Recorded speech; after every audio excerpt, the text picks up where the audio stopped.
2 సంవత్సరాలు 2 రూపాయలు తినోడు ఈ 3 సంవత్సరాలు ఏం చేస్తారు? అయిపోయి చూస్తున్న కొద్దీ మళ్ళీ ప్రభుత్వం వెళ్ళిపోయాయి. మళ్ళీ అత్తాది కాంగ్రెస్ ప్రభుత్వం ఈ తెలంగాణలో వస్తుందా? రాదు. మోసం చేసిండు అందరినీ. ఇక బీజేపీ జీవితంలో ఇక్కడ ప్రభుత్వం ఏర్పడలేదు. ఈ కరీంనగర్ నిజామాబాద్ ఒక గిలిగిలంటది. మళ్ళీ వచ్చే ప్రభుత్వం ఏది? మళ్ళీ కేసీఆర్ టీఆర్ఎస్ ప్రభుత్వం. మళ్ళీ టీఆర్ఎస్ ప్రభుత్వం వస్తే గమల కావాలి హోదాలు ఉంటారు. ఆ హోదా మా వీళ్ళకుంటా కదా. రేపు పొద్దున్న మళ్ళా అదే హోదాలతో పని చేయాలి మీ అందరికీ.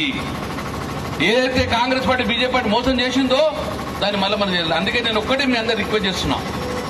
తెలంగాణ రాష్ట్రం పుట్టిందే తెలంగాణ ప్రజల కోసం. ఈ రోజు అటు బీజేపీ ఇటు కాంగ్రెస్ ఈ కరీంనగర్ 0 రూపాయలు తినలే. అటు కేంద్ర మంత్రి రాష్ట్ర మంత్రి ఉండి కూడా రూపాయి బిల్ల తినోడు ఇంకా 3 సంవత్సరాల్లో ఏం తిస్తాడు అంటే ఏమీ తేడు. మళ్ళీ ఎవరు చేయాలి? మళ్ళీ మనం వేయాలి. టీఆర్ఎస్ ప్రభుత్వం వేయాలి, మేమే చేయాలి. కాబట్టి మీరు అత్యధిక మెజార్టీ తోటి పోటీకి వచ్చిర్రు. కాలాల కట్టబెట్టిన ఉంటారు, చాలా మంది ఉంటారు. మళ్ళీ వాళ్ళు కనబడరు. మళ్ళీ ఎన్నికల తర్వాత మళ్ళీ కనబడరు. ఎన్నికల ముందు కనబడలేదు, ఎన్నికల తర్వాత కనబడలేదు. కాబట్టి ఎన్నికల కోసం వచ్చిన నాయకుల పట్ల తస్మా జాగ్రత్త. ఈ రోజు తెల్ల హరిశంకర్ గాని స్వరూప గాని మీ ఇంట్లో కడుపులు మీ బిడ్డలేకున్నాడు. ప్రతి కడపలో ఒక బిడ్డలేనే ఉన్నాడు. మీ ఇంట్లో పుట్టిన బిడ్డలాగా ఉన్నాడు. కాపాడుకుందామా లేదా? కాపాడుకోవాలి, మన బాధ్యత.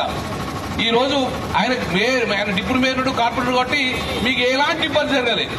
అన్ని ఆయన చూసుకున్నాడు. కానీ ఒక్కసారి వేటలు వస్తే ఉంటాయి బిడ్డ మన ఇండ్లు ఉంటాయి సుత్తలేవు బయట కాడ చందాలు వసూలు చేసే అటువంటి రావద్దు మన రాదు. కాబట్టి మంచి వ్యక్తి గెలిపేయండి. మంచి అవకాశం వస్తుంది, మేయర్ అవకాశం వస్తుంది. మన మేయర్ అవకాశం వస్తుంటే ఇటు ఒక్కొక్క ఇటుక వేరవాలి.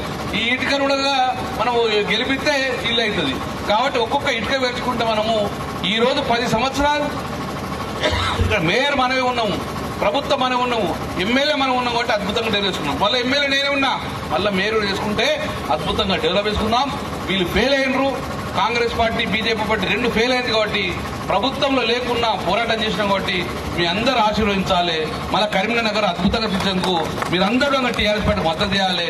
చల్లా స్వరూపకు హరిశంకర్కు మద్దతు ఇచ్చి అద్భుతంగా మంచి మేడతో ఇచ్చేస్తే మీకు స్థానం లేదా? ఈ కాంగ్రెస్ బీజేపీ పార్టీ స్థానం లేదు, మీరు మోసం చేసిందని చెప్పి ఓటు ద్వారా చల్లా స్వరూప గెలిపారని చెప్పి మనస్ఫూర్తిగా కోరుకుంటున్నాను. జై తెలంగాణ. కారు గుర్తుకే.